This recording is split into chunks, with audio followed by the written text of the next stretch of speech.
exam. You will hear a number of different recordings and will have to answer questions on what you hear. There will be time for you to read the questions and instructions, and you will have a chance to check your answers. All the recordings will be played once only. The test is in 4 sections. At the end of the test, you will be given 10 minutes to transfer your answers to an answer sheet. Now turn to Section 1. Section 1. You will hear a customer calling a travel agent to book a holiday. First, you will have some time to look at questions 1 to 3. You will see that there's an example that has been done for you. On this occasion only, the conversation related to this will be played first.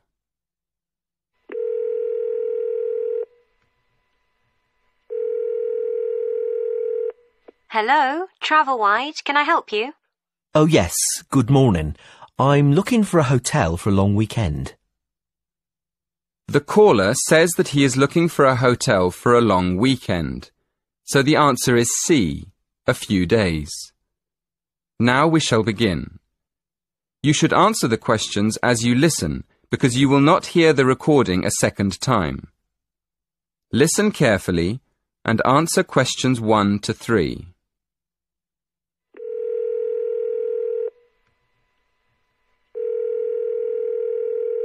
Hello, Travelwide, can I help you? Oh yes, good morning. I'm looking for a hotel for a long weekend. Okay, first of all, where would you like to stay? I mean, are you looking for a peaceful weekend in the country, a busy city break, or a relaxing time at the beach? Well, I certainly want a quiet weekend. I work very hard, so I'd like to relax for a few days. Right, so it would be country or beach. Which would you prefer? The beach is very relaxing, but I think I'd rather go to the country this time. Okay, that's fine. Let me have a look at country hotels. Would you like to stay at a spa hotel where you could swim, read, eat healthy food and have relaxing treatments? Or would you prefer a family hotel on a farm? I must say I like the idea of a spa. Well, that's great. Now, let's just look at our spa hotels. You definitely don't want the beach. No, I'd like to go somewhere in the countryside, somewhere where I can go for walks. Okay, then it won't be the Ocean Waves Resort. Farmhouse Getaways is a family-run hotel in the country, but it's not a spa. How does Sparkling Springs sound? It's a luxury spa hotel in the countryside with an indoor heated pool and views over the fields and woods nearby. That sounds exactly what I'm looking for. Let's go for that. Excellent. Before you hear the next part of the conversation, you have some time to look at questions 4 to 7. Track 41. Now listen and answer questions 4 to 7. Now, if I can take some details, I can make the booking for you. Could I have your full name, please? Yep. My name's William French. William French. And your address? Number 4, The Willows, Stanmarch, Norfolk, NE1 4SP. The Willows. Sorry, how do you spell that? WILLOWS. The Willows. Thank you. And can I have a contact number for you? Yes, my mobile's probably the best one. It's 07632 112254. 07632 112250. No, it's 07632 112254. Sorry, 54. And when would you like to go? On the weekend of the 15th of June. Fine. Checking in on the 15th of June. And when would you like to check out? I'd like to stay until the night of Monday the 18th of June, so I'd be leaving on Tuesday the 19th. Right. Check out on Tuesday the 19th of June. And how will you be paying? By credit card. How much will it be? Let me see. 4 nights at £90 per night is £360. Is that okay? It includes breakfast and dinner and a treatment a day. Yes, that sounds fine. I'm looking forward to it. Before you hear the rest of the conversation, you have some time to look at questions 8 to 10.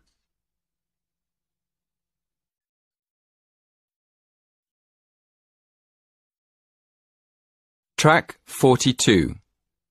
Now listen and answer questions 8 to 10. Would you like me to tell you how to get to the hotel once you're in the village? It's a bit difficult to find. Oh, yes, please. I have maps on my mobile phone, but there isn't always a signal. OK. Well, coming into the village from the motorway, which is in the east, the first building you see on your right is the church. It's right opposite the garden centre. OK. The church is on my right and the garden centre on my left. Yes. Just after that, you'll come to the railway crossing, and then you'll see the river on your left. After that on the right, you'll see the school. It's just before the bridge, over the river. So the school's before the bridge? Yes, that's right. Now, just after the bridge, you'll see a turning on your left. Take that and follow the road through the fields. On your left, between the road and the river, you'll see a lot of vegetable gardens. Just keep going down the road to the end. It leads straight into the car park at the spa. You can't miss it. It's at the end of the road. Thank you very much for your help.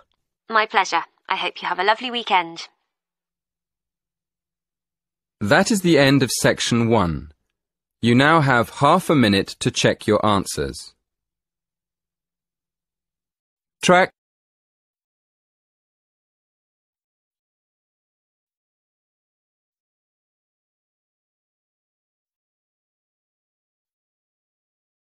Track 43, Section 2. You will hear a talk by a tour guide.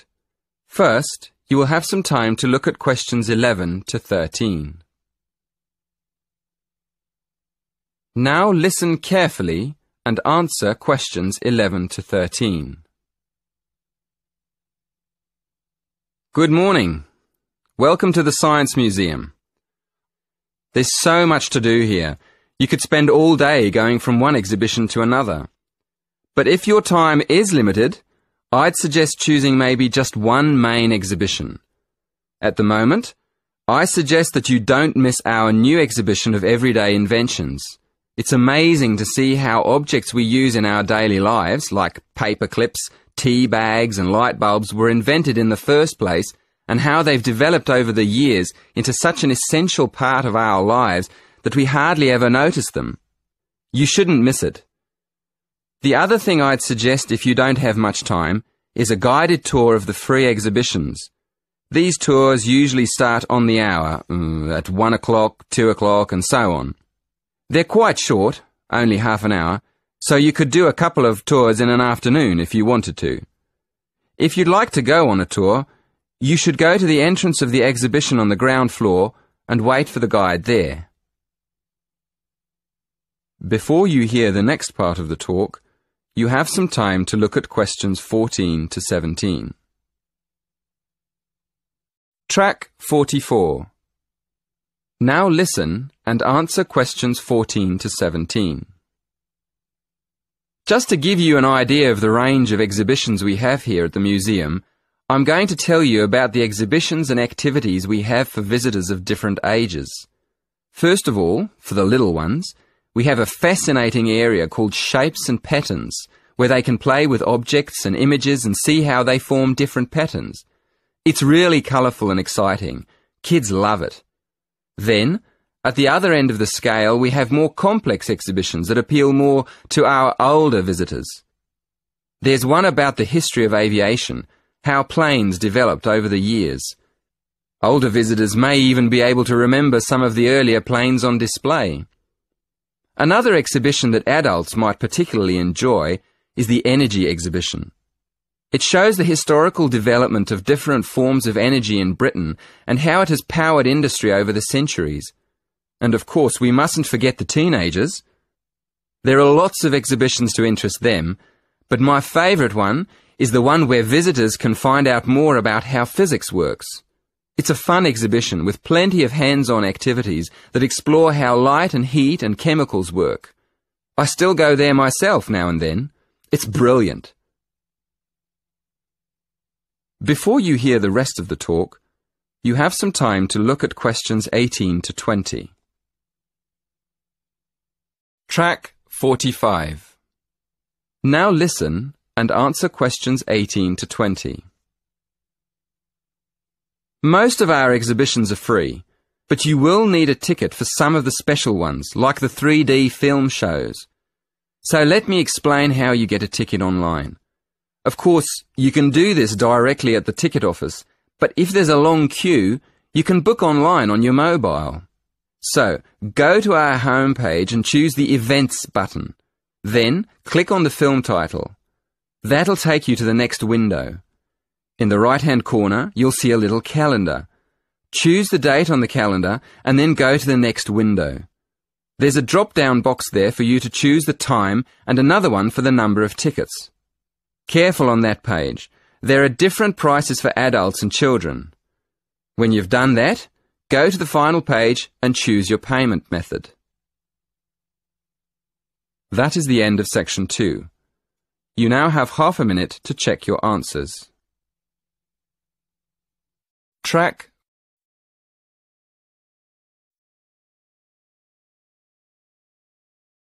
6. Section 3. You will hear 2 students and their tutor discussing a survey project. First, you will have some time to look at questions 21 to 23.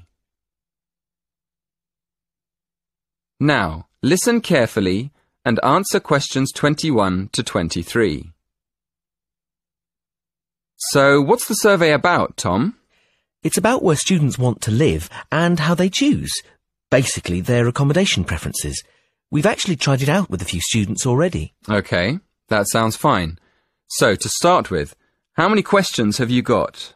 20? Is that too many? Yes, it is, really.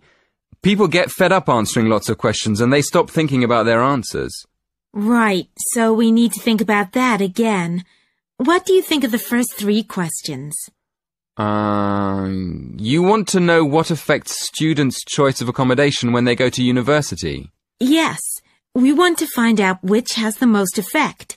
The cost, the number of rooms in the house or flat, or the distance from campus. And then we asked another question. Oh, yes? What else did you want to find out? Well, we wondered whether public transport was important. You know, not many students have cars, so it might be quite important for them to be near somewhere where they could catch a bus or train. Yeah, that's a good question. Before you hear the next part of the conversation, you have some time to look at questions 24 to 26. Track 47. Now listen and answer questions 24 to 26. Before you ask any more people, I've got a couple of suggestions for improving the questionnaire. First of all, I think you need to ask fewer questions. As I said, 20 is really too many. I'd cut it down to 10 if I were you. Okay, 10 questions only. And is there anything else you think we should do? Well, yes. Some of the questions are actually quite complicated. I think you should make them clearer. I think they should be easier to understand. And what do you think about asking more questions about cost? No, I don't think you need any more about cost, but you could ask a couple more questions about the reasons for students' decisions. So we should ask some more questions with why? Yes, I think you'd get quite a lot more information if you did that. Thank you. Before you hear the rest of the conversation, you have some time to look at questions 27 to 30. Track 48. Now listen and answer questions 27 to 30. We've already got some results from our first questionnaire. Do you think we could use them? I don't see why not. What have you found out so far? Well, the number of rooms was only important for 16% of the people we asked. It looks like a lot of students are quite happy to share a room, And even fewer people were concerned about being near a bus stop. Only 10%, in fact. I'm surprised about that. But what about the distance from the university? Well, that was quite important. Around 20% of the students we asked wanted to be close to campus. That makes sense. And what about the cost? Yeah, as we expected. The cost was by far the most important factor. More than half the students were concerned with the cost. 54% to be exact. Only 54%? I thought it would be closer to 80%. That is the end of section 3. You now have half a minute to check your answers.